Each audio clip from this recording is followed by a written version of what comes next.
¿Qué es Tepantlato? En el Código Florentino, capítulo 9, cuyo título es el de los hechiceros y trampistas, se hace referencia a la actividad del tepantlato, que en lengua náhuatl significa tepan, intercesor o abogado. Por lo tanto, la palabra tepantlato hace referencia al abogado y a su vez a la actividad que él mismo desempeña. Hablar por otros no impide su lenguaje, sino interpretar y adecuar sus fines e ideales a los de la comunidad. Tepantlato es el que guía, el que orienta, el sabio que aconseja y el justo que vela por la aplicación del derecho.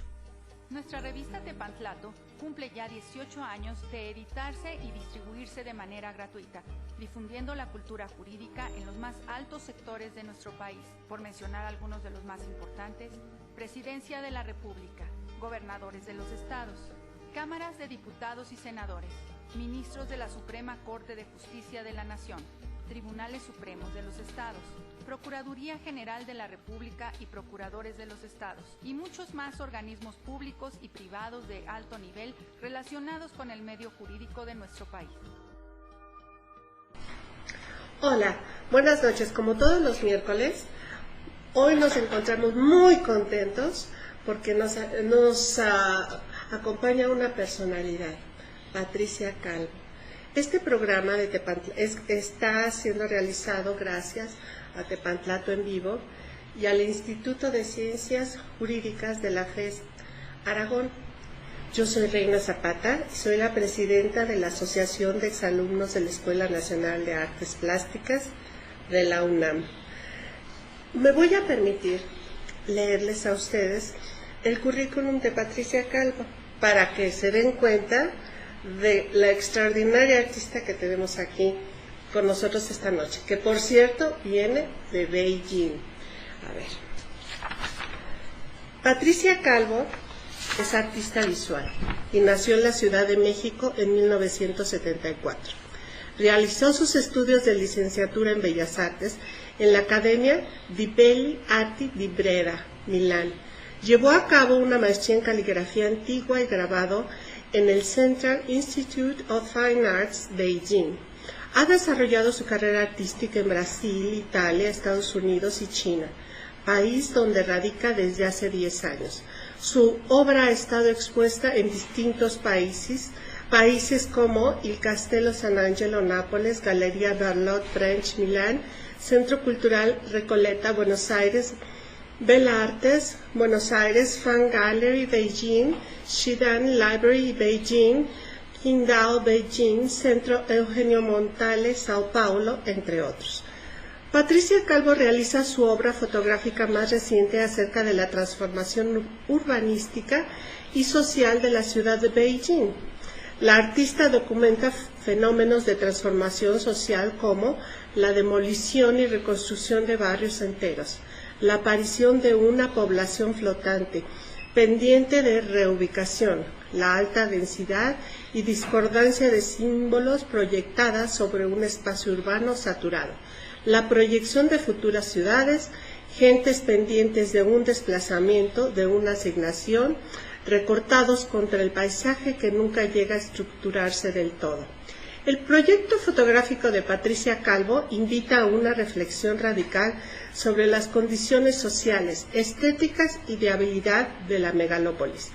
A lo largo de su carrera artística y profesional se ha desempeñado como profesora de arte contemporáneo en el International Study Group de Beijing, consejera editorial de la revista The Spirit of Art, fundadora de la Asociación de Artistas Plásticos Latinoamericanos en la República Popular China, directora de fotografía, productora de documentales para distintos medios como la televisora italiana RAI International y el periódico Segunda Corriente de la Sera.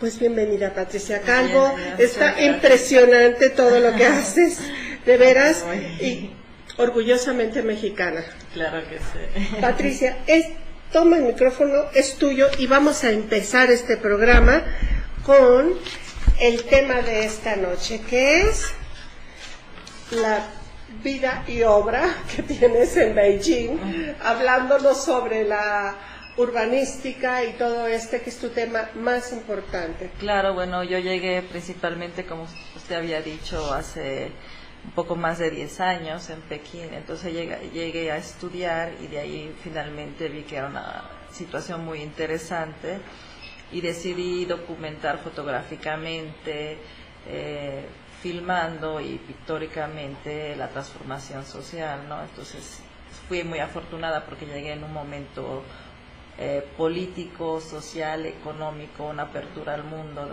en la que China en ese momento se encontraba. Y también una cosa que yo me quedé en un shock muy grande, ¿no? Destruyendo partes de las ciudades preciosas, antiguas, y reformando una nueva ciudad, lo que es ahora Pekín, que digamos que es la capital más moderna del mundo en este momento, ¿no? Y bueno, y a través de estos años, no nada más en Pekín y en varios países de Asia, he estado siguiendo este tipo de desarrollo y me parece muy interesante porque es como unos buenos ejemplos para también México, ¿no? Para después enseñar que se pueden hacer aquí también en México ese tipo de transformaciones, claro, respetando la cultura y el lugar, ¿no? En este caso en México. Pero ¿qué pasa, Patricia, con los seres humanos que somos tan aferrados a nuestra historia, a nuestro territorio? Y nuestro territorio, hablamos sobre nuestra casa, que es la casa de los ancestros, a nuestra arquitectura, que es la arquitectura en la que nacimos, todo eso. ¿Cuál es la experiencia en Beijing? Claro, fue muy interesante por lo mismo y supongo que muy dramática para los chinos, porque si pensamos que estamos viviendo en una generación que era como los chinos viven mucho tiempo, ¿no? Y en los últimos 100 años han vivido de un prácticamente imperialismo a un comunismo y luego a un disque entre comillas capitalismo, han sufrido como 3 eras en uno. Entonces es como un shock cultural muy fuerte que para mí ha sido muy difícil, todavía no lo entiendo. Y me imagino que para ellos que han vivido, ¿no? Por ejemplo, estos ancianos que han vivido todas estas transformaciones, de repente tienen un imperio y de repente el comunismo y luego esta modernidad, pues a ellos le ha afectado bastante, ¿no? Claro, a los jóvenes. ¿Cómo se refleja eso? Pues se refleja como usted estaba diciendo, ¿no? En las casas, ¿no? En lo que pues uno construyó toda la vida y quedarse ahí de repente. Claro, te ponen igual en una situación más cómoda, donde vivir, que tienes un baño para ti, ¿no? Porque como ellos vivían en comunidades, en estos jutones, entonces compartían un baño. Entonces en ese tipo de aspectos mejor, pero bueno, es una gente que está acostumbrada a vivir a su entorno, con sus amigos, en el barrio, y ha sido un shock muy tremendo. Para, por ejemplo, los que son de mi generación, entre los 30, 40 años, también están afectados, pero ha sido como... O sea, tratan de aferrarse. Ellos menos, pero fue también un shock. Y para la nueva generación, que o sea, podremos decir que es la de 10 años, no les afecta porque es como si hubiera sido nada más un sueño, ¿no? Entonces, yo veo, la última vez estaba bajando el elevador de un rascacielos, ¿no? De estos edificios enormes, y una chica como de mi edad, con una niña pues que habrá tenido 8 años, ¿no? Y viviendo en un palacio súper bonito, de lujo, ¿no? Entonces yo pensaba, mira, cómo estaba viviendo su madre antes, ¿no? También por el sistema comunista, claro. Y ahora esta niña vive en una realidad que no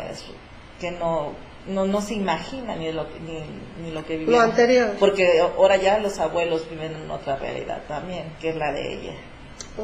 Entonces eso es muy interesante. Y por la parte, claro, ellos están muy afectados, pero después de años entendí que en la historia de China, en el cambio de cada dinastía, los chinos cortaban totalmente, dejaban lo bueno y lo demás lo destruían. así hacían con la caligrafía, dejaban las buenas pinturas y también parte de la arquitectura, y lo demás era nueva y todo nuevo. Entonces está realmente en el gen, no están aferrados. Ellos son más auténticos, no tanto en su estructura arquitectónica, sino en su persona de ellos.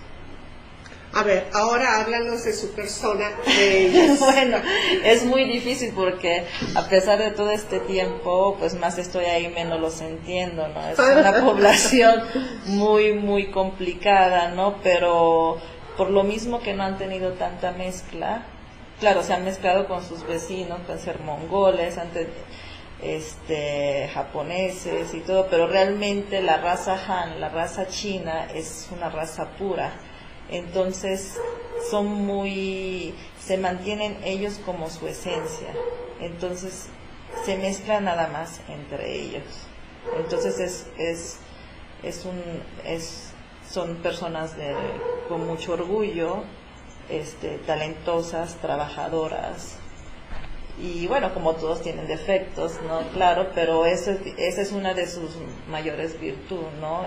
El trabajo, por eso China está como está ahorita, y ahorita pues están aprendiendo también ellos también a recibir gentes del extranjero, son bien recibidas para la parte económica y social. Entonces ellos han aprendido de los extranjeros muchísimo, y no es que se están occidentalizando, porque muchos dicen, no, ya China se está occidentalizando, no es verdad, ellos están adaptando todo lo que están tomando de afuera a su manera de ellos. Ellos, o sea que no se mezclan con otras razas, entonces estaremos hablando como algo parecido a lo que hacen los judíos. No es que no se mezclen, ahora empieza como todo, ¿no? Un poquito más abierto. O sea, un poquito más abierto, pero prefieren estar entre ellos. Es para conservar su sangre y la pureza de su sangre, sí, con ese concepto. y porque pues lo extraño para ellos no es todavía como no son muy confiados, entonces todo lo toman. Claro, uno ve gente mezclado con negro, mexicano y todo, ¿no? Con todo tipo de raza, pero es realmente muy, muy, muy poca, ¿no? Incluso en el extranjero igual es chino-americano, chino-canadés, chino-mexicano, pero más con ellos mismos, ¿no? ¿Y cómo son de abiertos para el proceso de globalización y de transculturalidad? Bueno, ellos están, en este caso, les gusta aprender, entonces invitan a los extranjeros, o incluso ya más que nada entrenan a sus propios chinos, ¿no? En determinados especialización, ¿no? Como puede ser en el campo del arte o de la fotografía o de la economía. Entonces mandan a muchos tipo a estudiantes, mandan 100 estudiantes especializados en la economía de México, pero otros 100 más especializados en lo que es el arte, otros 100 más cómo funciona la urbanística de México, y así en Estados Unidos y en el mundo. Más les aprenden a hablar el idioma, ¿no? Y toda esta investigación la llevan a ellos para ellos también desarrollar y también saber cómo comportarse en el extranjero a la hora de hacer comercio, político. Yo diría que en este caso es mucho más político, definitivamente. Una pregunta, antes de entrar en materia de urbanística, ¿cómo ha sido todo esto acogido? ¿Sería una entrada de urbanismo de Occidente a China, lo que hicieron ellos al modernizarse tanto? ¿Han tomado patrones del mundo? Claro. Definitivamente han tomado patrones de todo el mundo. Pueden ser de ejemplos puede ser de Nueva York, de ciudades también como México. Han tomado pero claro, adaptándolos a las necesidades de ella. Incluso se han perfeccionado y han llegado a niveles mucho más altos. En el lado estético, pues han visto mucho a los italianos, lo que es la decoración, lo que es el estilo. Luego, claro, el gusto para todos es diferente, pero ellos en este proceso de estos últimos 20 años se han perfeccionado a un nivel impresionante que darían cátedra de cómo reconstruir o cómo reformar barrios enteros, ¿no? Uh-huh. Según yo, la única cosa que yo veo en algunas situaciones es la estética a veces no funciona mucho, ¿no? Pero en la mayor parte es más la práctica, son más de práctica que de estética, a pesar que tienen unas ciudades encantadoras, ¿no? Modernas, reconstruidas. Yo he visto algunos mails de las islas que están enfrente de Beijing, que hay unas islas, creo que son 3, Macao. Así está, bueno, en las islas están en Macao, en Hong Kong, y las islas que están en el sur, sí. Es una belleza. Es una belleza. Precioso, belleza, sí. Y parece muy occidental. Sí, no, es totalmente adaptado y todo como crece a la altura y crece conforme a tanta población, ¿no? Sí. A diferencia de la Ciudad de México, que pues tampoco permite por el mismo suelo crecer hacia arriba. Entonces ahí es todo así como agrumado, ¿no? Todo pequeñito. Maestra, todo este cambio que ha venido de más o menos 10 años para acá, bueno, ha sido gestado con mucho más tiempo, pero la cuestión del orden económico en el que China despunta, o sea, de estar perdido económicamente, de repente, ¡fum!, se abre y florece. ¿Qué pasa? Bueno. ¿Qué pasa? Es que es un todo, como usted nos menciona, es como borrar, pero florece de veras, y es una potencia ahora que no era potencia, ahora es una potencia económica. Claro, en realidad mucha gente cree que los chinos no han estado ahí. Los chinos siempre estuvieron en todas partes del mundo, pero siempre estuvieron escondidos, como en su personalidad, o porque tenían problemas de migración, o porque están en la forma de su carácter, ¿no? Los chinos siempre estuvieron en Nueva York, en México, en Italia, en Rusia, en Cuba, en África, pero han siempre estado, digamos, no digo este término para disminuirlo, pero como abajo del agua, ¿no? Uh-huh. Y tomaron esta coyuntura, que en este caso fue también la parte olímpica, ¿no? De hacerse ver y crecer económicamente. Entonces, cuando vieron que ya podían mostrarse que realmente eran un pueblo con honor y al mundo, salen. Entonces, ahorita la mayor parte de las ciudades más importantes están los chinos, emergen, pero eran los mismos chinos de generaciones que ya vivían ahí, pero nunca se veían. Entonces ellos ya estaban afuera desde hace mucho tiempo, ¿no? Con sus colonias muy muy muy fuertes. Y de ahí con la coyuntura olímpica, que ya llevan más de 20 años tratando de haber ganado, y finalmente en el 2008 lo hicieron, salieron al mundo y fue como, aquí estamos, y se vieron ya como otro tipo de situación completamente inesperada para muchas personas. No, para el mundo. para el mundo. Para sí. México. Sí, también. Muy fuerte. Muy fuerte, sí. Maestra, desgraciadamente llegamos a nuestro primer corte. Claro. Vamos a unos mensajes y regresamos. Muchísimas gracias. Bueno, no, antes de pasar al corte, quisiera darles unos teléfonos por si buscan hablarnos o mandarnos un correo electrónico. El mail es tepantlatoenvivo@hotmail.com y los teléfonos son 55 38 06 17, 56 74 38 60 y 55 30 83 65 por si alguien quiere hablarnos y hacernos sus comentarios o alguna pregunta para la maestra Calvo sobre este interesantísimo tema. Gracias.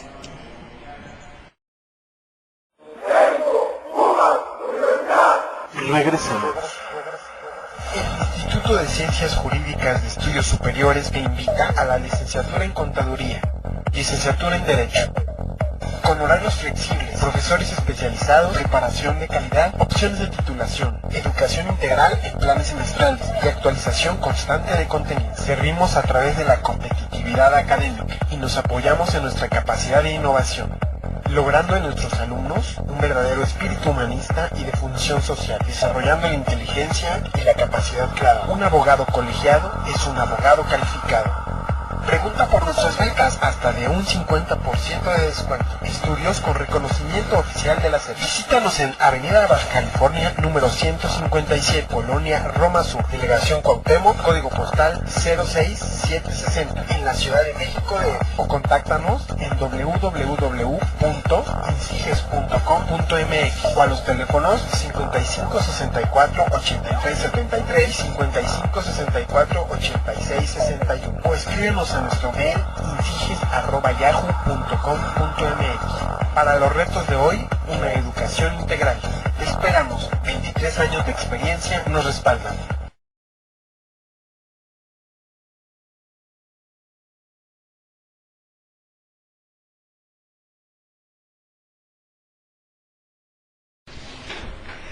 Regresamos con la maestra Patricia Calvo, que hoy nos acompaña y que nos está hablando, bueno, una charla preciosísima sobre Beijing y su transformación urbanística y de algunos otros lugares de Asia que también se han transformado en esta última década. En este bloque comenzaremos a pasar fotografías mientras ella nos va platicando sobre estas fotos y sobre todo lo que ha sucedido en China, que ha sido como terremoto, sí, pero terremoto a nivel global. A nivel global, así es. Jero, ¿ya tienen nuestras fotografías listas? Bueno, entonces vamos a empezar con la primera para que la maestra nos platique. Maestra, yo sé que viene de Italia, pero ¿cómo se fue para Italia a estudiar arte allá? Bueno, sí, fue así, dije, bueno, pensando, ¿no?, a la cuna del arte. ¿Cuál es nuestra imagen número 1, pero siempre tuve aquí como algo para... Bueno, esto es ya una fase más avanzada y platícanos sobre ¿cuál es nuestra imagen número 1? A ver, platícanos sobre ¿cuál es nuestra imagen número 1, Jero?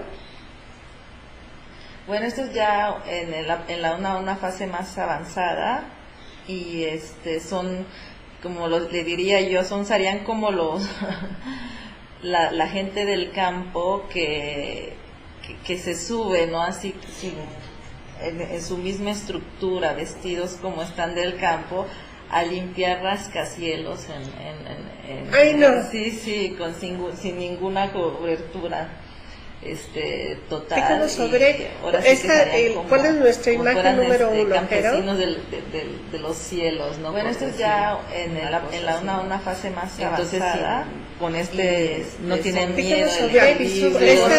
¿Cuál es nuestra imagen número 1, Jero? Altísimo, claro. Esto es como en uno de los primeros procesos, una fase más empezaban a ver en Pekín estas edificios muy altos y no sabían, todavía no tenían tampoco la estructura, cómo vamos a limpiar todos estos vidrios, ¿no? Wow. Entonces es más o menos esta situación, ¿no?, en el invierno, en un invierno tremendo. Maestra, ¿cuántas fotografías ha tomado en China? ¿Tiene para varias exposiciones? No, tengo muchísimos, he estado... ¿Trabaja blanco y negro? Trabajo blanco y negro y he estado más que nada... Esta es prácticamente por la misma situación que tiene de población tan alta China, pues usan, digamos así, más las personas que los maquetos, ahora sí que a batazos y a a tirar las viejas casas para empezar a reconstruir. Casi todo es a mano. Casi todo. Porque es mucha la población que hay. Es mucha la población, necesitan, como empezaban a reconstruir las ciudades, entonces no era suficiente las máquinas, los tractores para tumbar, y también necesitaban crear empleo, y casi toda, digamos que mayor parte de las ciudades chinas es a mano, tirada así ahora sí que como con el bate y vamos, ¿no? Prácticamente. Entonces este es uno de los varios obreros. Realmente tengo muchísima documentación también de barrios que ya no existen.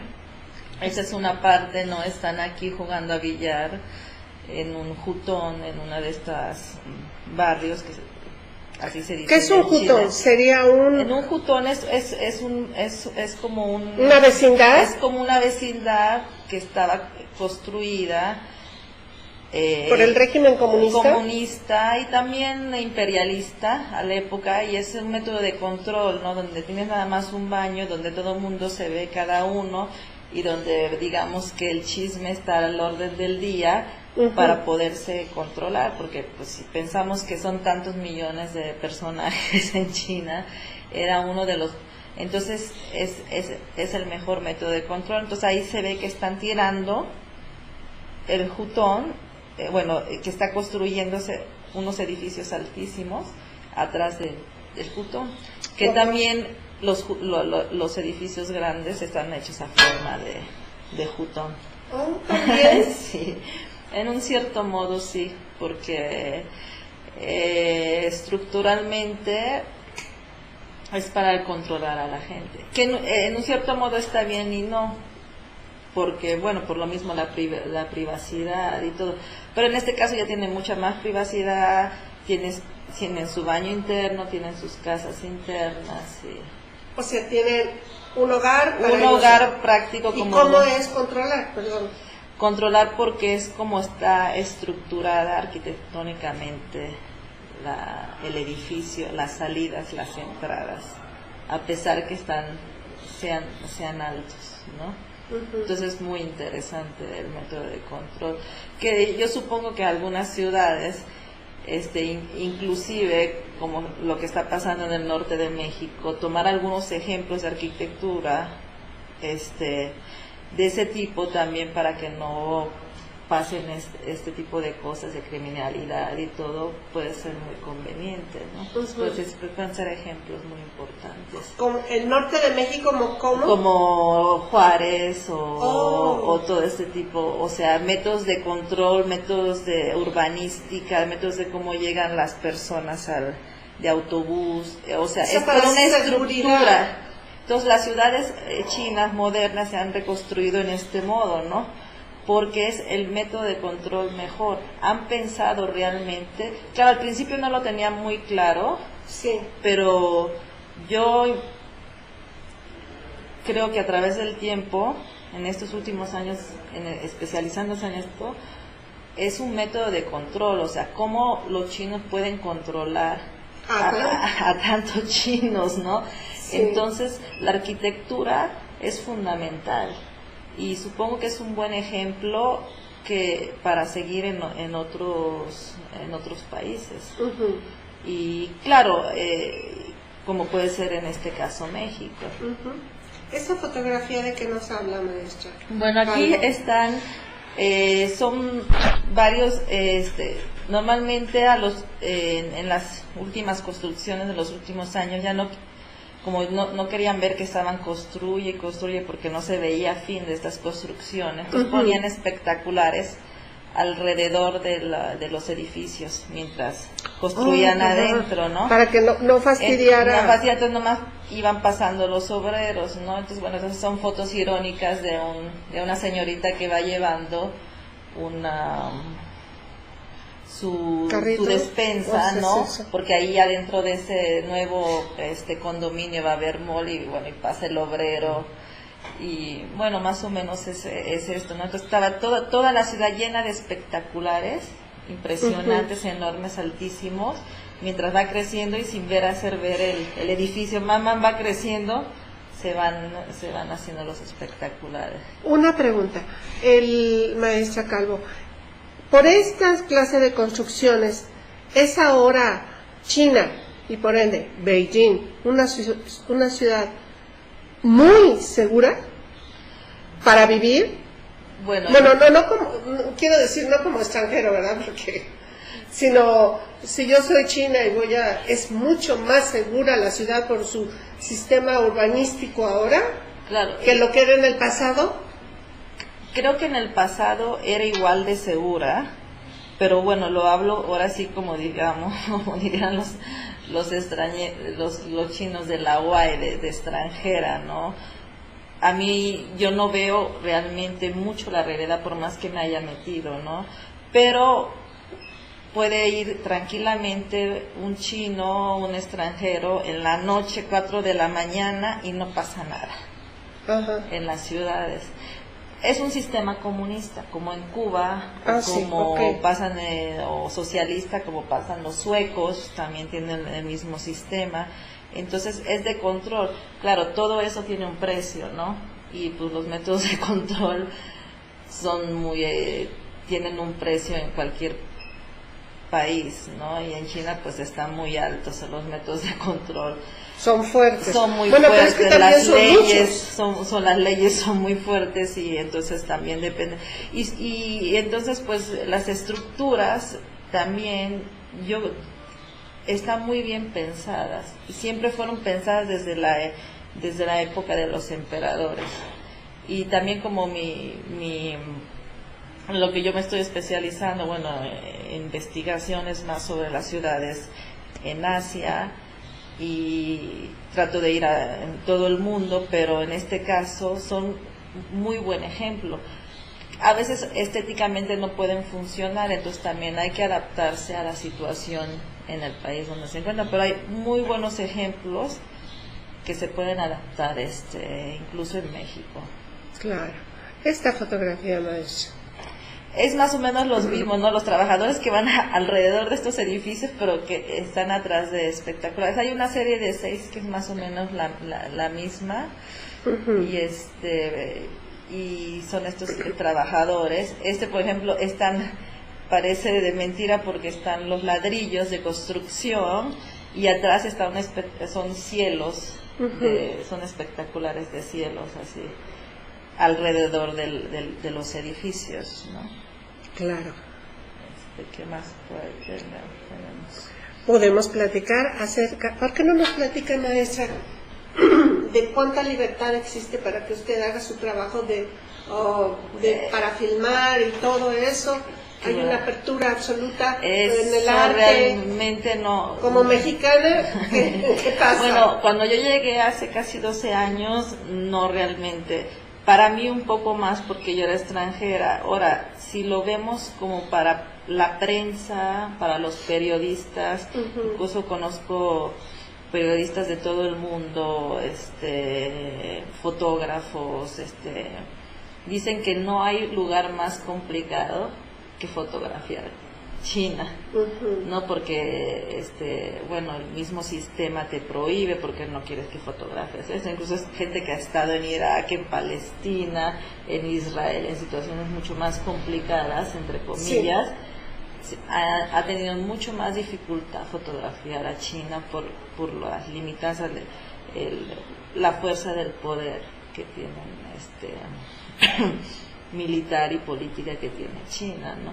Porque claro, ellos no quieren que se vean cosas que no, entonces se protegen, que no son adecuadas, ¿no? Maestra,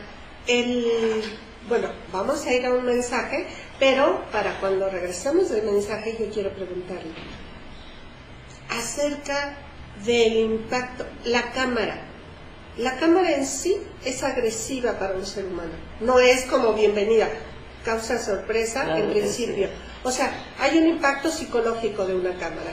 Claro, muy fuerte. Muy fuerte. Hablemos sobre la cámara y este asunto de filmar, que es otro. Son dos cosas diferentes. Porque si uno quiere fotografiar a chinos o a mexicanos... Sí, es muy nada, cualquiera. Digan, una pedrada. Sí. Pero aquí tenemos toda una filosofía acerca de que te estás llevando el espíritu. ¿Qué pasa allá en China? Ajá. Regresamos después de estos mensajes. Muchas gracias, maestra. Gracias.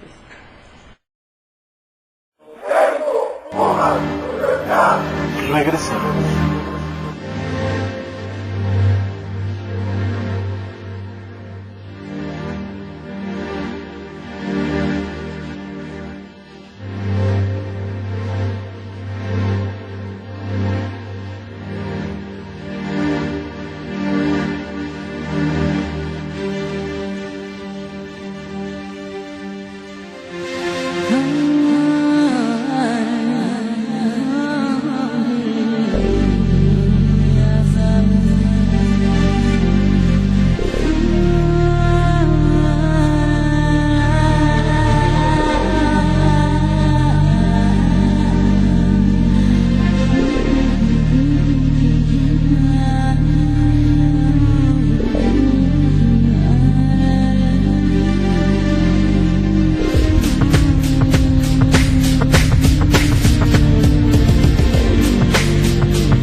Pues continuamos nuestra charla con la maestra Patricia Calvo acerca del urbanismo en China y en países asiáticos.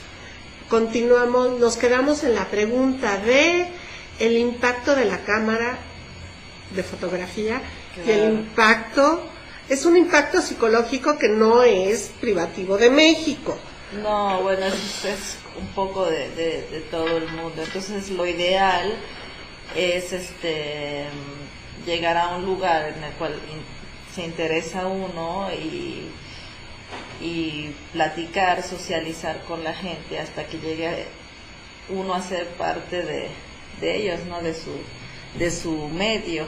Entonces, si son obreros, pues vas, los saludas todos los días a ver si se dejan, si no se dejan, y vas, platicas, hasta que tú vas todos los días a que tú formas parte, ser parte de una piedra urbana de las que van a construir, ¿no? Y entonces es la relación mejor para poder, pero claro, a veces no hay que pedir permiso, sino perdón, lo que pueda uno va y graba, pero bueno, en mi caso más es también porque filmo y fotógrafo temas sociales, entonces bueno, tienes que tener uno más contacto con lo humano, y entonces es más de relación y de ir y platicar hasta que te formas parte de la comunidad y integrarte en tal modo que no te vean tan extraño y que no vean este aparato tan molesto, ¿no? ¿Saben en China dónde está México? Bueno, hay que decir que no todo el mundo sabe realmente, pero pueden decir que es muy curioso. El tequila, ¿no? Claro, se acuerda mucho, dicen el sombrero. Sí. Y algún jugador, yo soy muy mala, porque sé que tenemos buenos jugadores de fútbol, ¿no? Pero de repente dicen, no, el fútbol. Y eso es lo más como que se acuerdan, ¿no? Sí. Hablando genéricamente, luego en el detalle hay gente que sí, y hay mucha gente que habla español, y los chinos se están empeñando mucho a que aprendan español, y mandan muchos estudiantes a México. Y ahorita lo más interesante, y que me siento muy orgullosa, cada vez vienen más mexicanos a China a estudiar el idioma o a especializarse en alguna cosa en las universidades, y el interés ha crecido cada vez más en México para moverse allá, y pues yo los invito a que vayan y que experimenten porque son lugares muy interesantes. ¿Cómo no? Maestra, esta fotografía que tenemos aquí, ¿de qué nos habla? Bueno, estos más o menos son viejos archivos sobre, también no necesariamente de casas, de los jutones como decíamos, sino también de como edificios no muy altos, de 5 o 6 pisos, y donde ya, bueno, tirándolos a mano, ¿no? A batazos y todo, empiezan a recoger los ladrillos y colocarlos, y los que no están listos empiezan a limpiarlos para que queden en una forma exacta, ¿no? Entonces, bueno, dejan muchos lugares, y así por años. Yo me acuerdo, o sea, reutilizan el material. todo se recicla en China, todo se recicla, y estos mismos materiales que estamos viendo de demoliciones los reproducen. O sea, el tabique. El tabique lo reproducen, lo reordenan, y claro, no es para todo tipo de estructura. Si es para una estructura más grande necesita otro tipo de material, cómo coser, cómo hacer. Entonces ellos mismos reproducen y separan, ¿no? Yo los llamo los picapiedra porque se la pasan pique y pique la piedra. Entonces cuando quedan pedazos de 2 ladrillos, entonces ellos empiezan a quitar, a pulir hasta dejar. Están haciendo esculturitas. Sí, es todo una estructura en medio de la naturaleza, y van entonces hay lugares donde toda esta gente va y lleva a los lugares de construcción o de reproducir estos mismos materiales. Ajá. Para reusarlos. Y los venden y los empiezan a formar así en hileras, y es un trabajo realmente muy pesado. Son unos grandes trabajadores, ¿no? Los chinos, muy pesado, bueno, en unos artesanos. inviernos, sí, y se las inventan de todos. Y ¿Todo esto es Beijing? en este caso es Pekín, sí. Pekín. En este caso todo A es ver, Beijing, Pekín, sí. Beijing, ¿es lo Beijing. mismo? Bueno, Beijing es en chino y Pekín en español, pero sí, entonces es así, pero bueno, ya cada vez se conoce más por su nombre, ¿no? Y aquí ya es como una parte de la ciudad en reconstrucción, y vemos como estas megalópolis, ¿no? Está creciendo inmensamente cuando era prácticamente todo en horizontal, y no eran más altos que 15 pisos, a lo mucho, o 20 puede ser. Y están aquí las famosas picapiedras que yo digo, y sí. van esculpiendo el mismo ladrillo, quitándole el cemento que está alrededor, y luego los hombres se lo van llevando y reconstruyendo en carritos de bicicletas para luego llevárselos a los lugares, ¿no? Y más o menos, ya tengo muchísima más información, ¿no? Y ahí se ve, ¿no? Cómo se está creciendo otra vez la ciudad, está empezando a crecer una nueva ciudad, y como ya lo que queda, ¿no? Uh-huh. Y entonces pues ya son juegos por la calle, la vida en la calle, y más o menos eso es. ¿Sigue habiendo vida en la calle? Sí, cada vez menos. A los chinos si es el verano no les gusta el sol, no les gusta mucho el sol, les gusta más la oscuridad, pero la nueva arquitectura de estos últimos años ha sido más esto. Han abierto más espacios, y sí. ¿Cómo es eso de que no les gusta el sol? No, pues porque para ellos es el color de la gente del campo, es La más gente blanco, morena. la gente morena, entonces no les gusta tomar el sol, es bueno, como muchos países en el mundo, ¿no? No, Sí, muchos países en el mundo. Yo tengo que decir que para un europeo y un norteamericano, todos ellos, es símbolo de estar en una clase muy alta socioeconómica. Claro, alto es cuando tienes un bronceado. Claro. Y sí, ahorita apenas una pequeña parte de esta clase, como me estabas diciendo tú incluso, uh-huh. El que ya empieza a tener el bronceado, pero ya están vestidos súper bien y súper guapos y con el coche aquí, entonces ya les ven bronceado y ya como que empieza a ser parte de una moda. pero es una mínima, muy muy pequeña parte en comparación, ¿no?, a la demás. A ver, esta fotografía ya la habíamos visto, pero Esta no, es más o menos también sobre los espectaculares, que ya empieza a crecer los edificios, ¿no? Y es todo el trabajo de los obreros, ¿no?, que pasan alrededor y traen este mismo material. De las otras demoliciones van llevando los materiales internamente a los grandes edificios, ¿no? Y es más o menos el material que tengo. Este es otro espectacular. Es otro espectacular, y también todo se mueve alrededor, todo alrededor de los espectaculares de la ciudad. Y ahí van.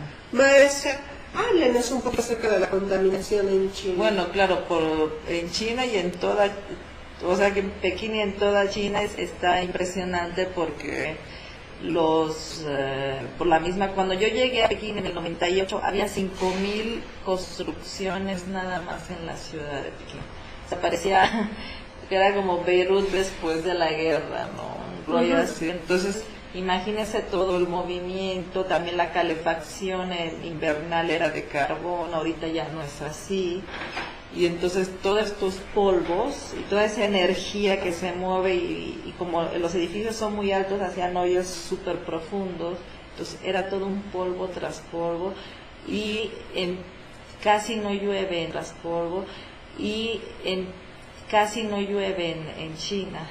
Y bueno, hay escasez de agua en toda China, y cada vez las reservas de agua, cada vez hay más y más escasez de agua. Y entonces ese es uno de los grandes problemas que creo que va a tener por su estructura y más por su arquitectura China, porque las infraestructuras que aquí hicieron también necesitan mucha agua, ¿no? Y también de energía, obviamente. Agua y energía son yo he visto documentales preciosísimos de China donde parece que es un país que agua es lo que le sobra.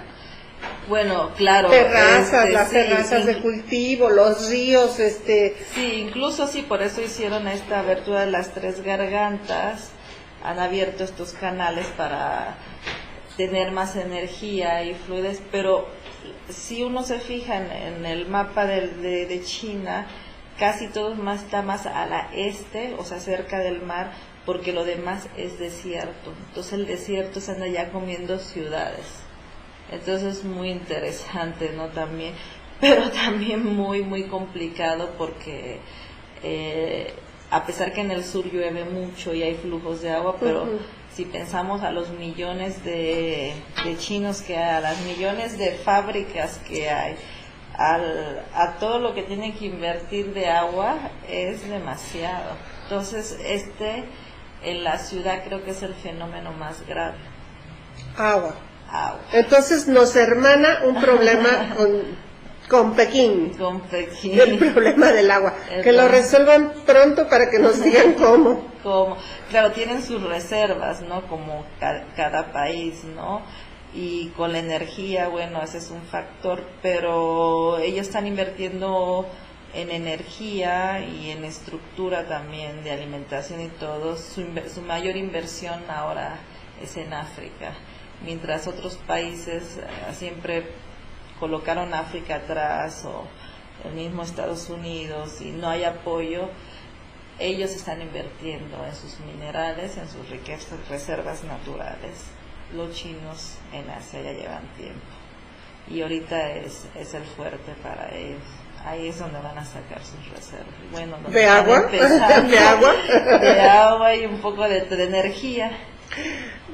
Maestra, desgraciadamente este es nuestro último corte, pero regresamos para seguir platicando todavía otro ratito. Muchas gracias. Gracias.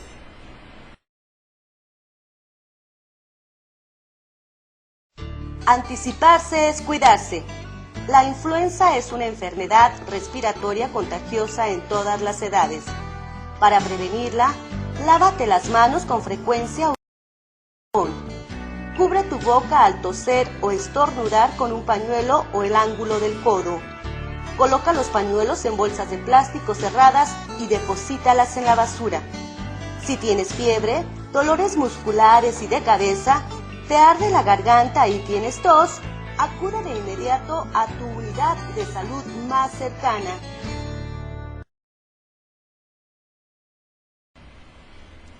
Continuamos en esta entrevista tan interesante, de veras muy interesante para mí.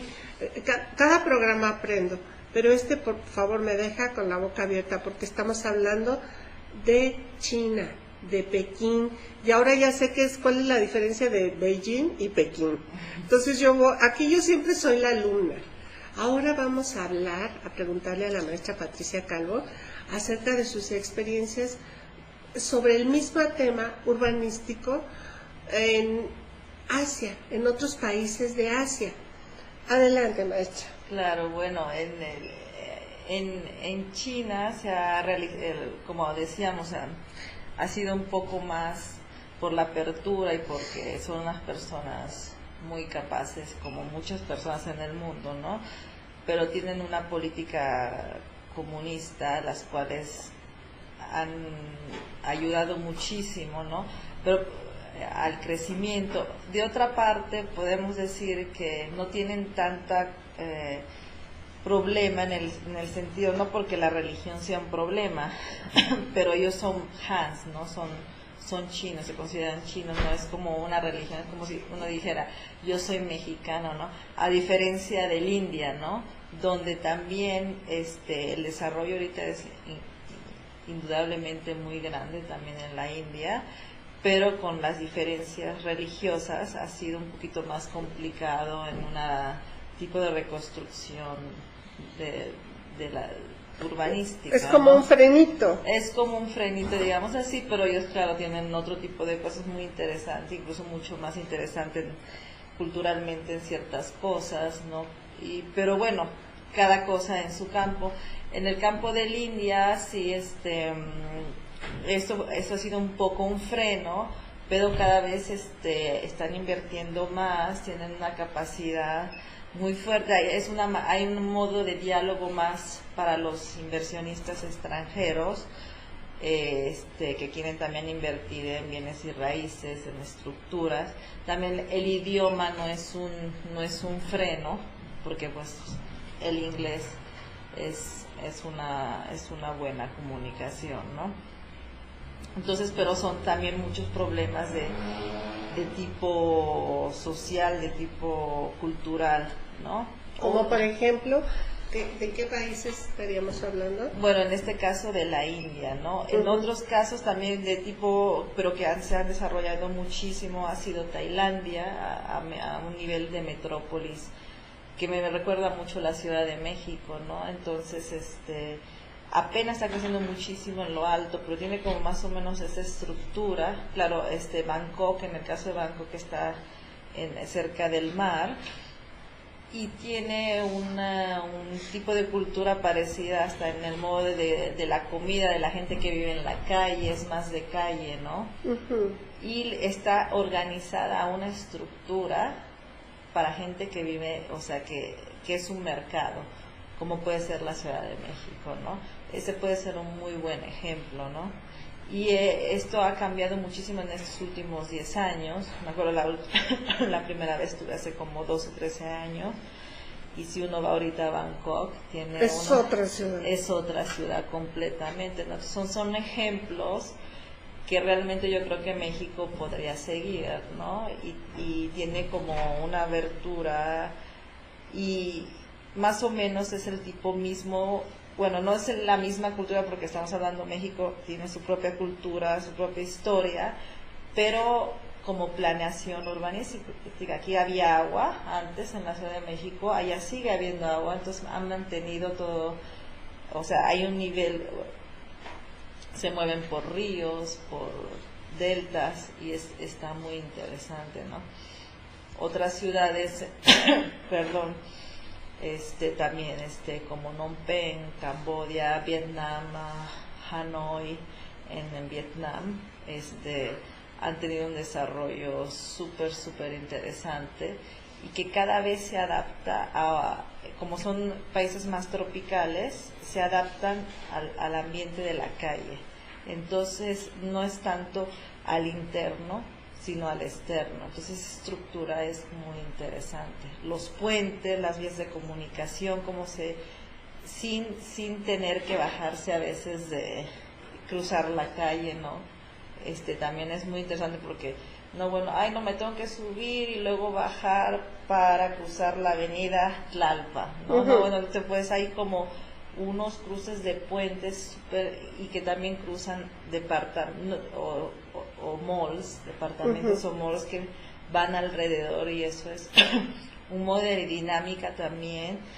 Para los que caminen. Para los que caminan, y es una ciudad que la puedes vivir caminando, ¿no? Entonces es muy interesante. Y estamos hablando de metrópolis, y no son ciudades pequeñas como las europeas, ¿no? Sí. Entonces esos fenómenos también son muy interesantes. Todos están en fase todavía de desarrollo, pero son buenos ejemplos para... Maestra Calvo, ¿cómo es la explosión demográfica en estos países asiáticos? ¿Está muy controlada? ¿Sigue muy controlada? Bueno, en China está completamente controlada, bueno, más o menos, es más, digamos que en Asia en general es donde hay más población, ¿no? En el mundo. Japón es la que tiene más población en metros cuadrados, ¿no? En lo que es metros cuadrados. En China está controlada desde los años 70, tener nada más un hijo, y este hijo es un nieto, es un sobrino, y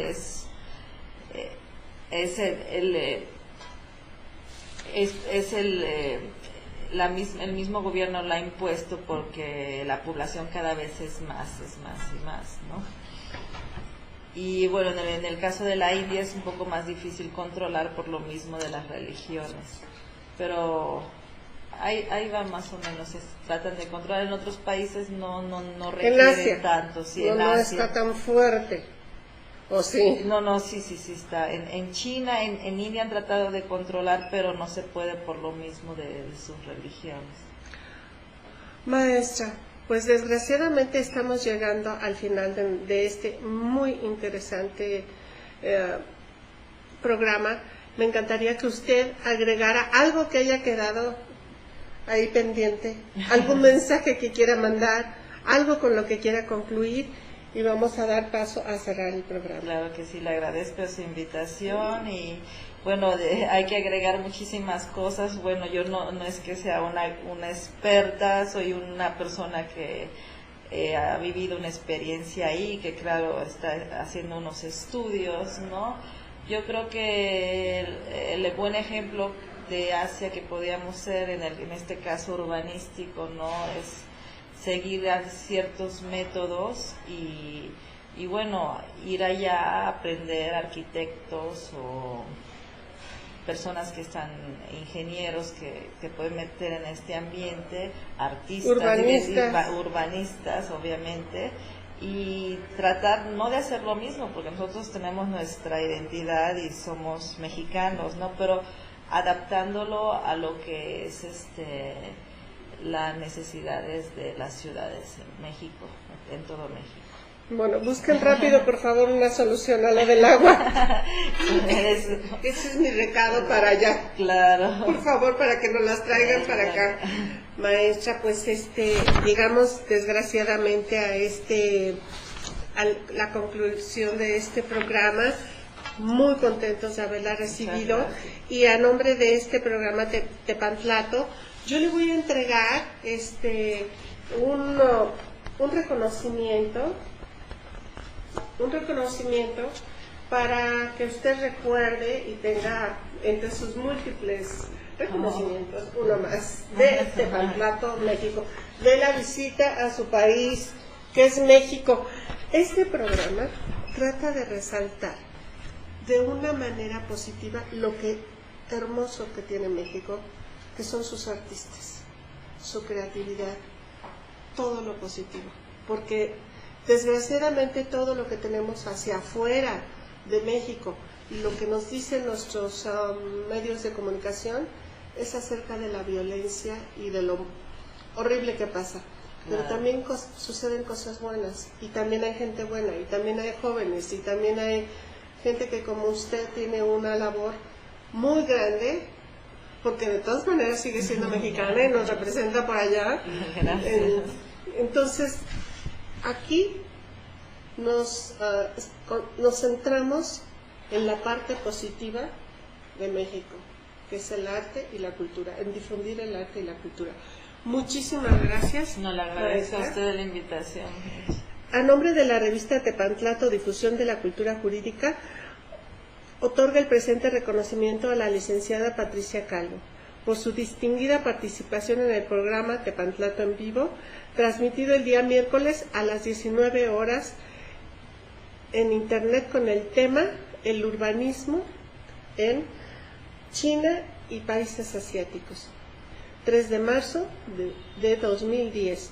Doctor Enrique González Barrera, director de la revista Tepantlato.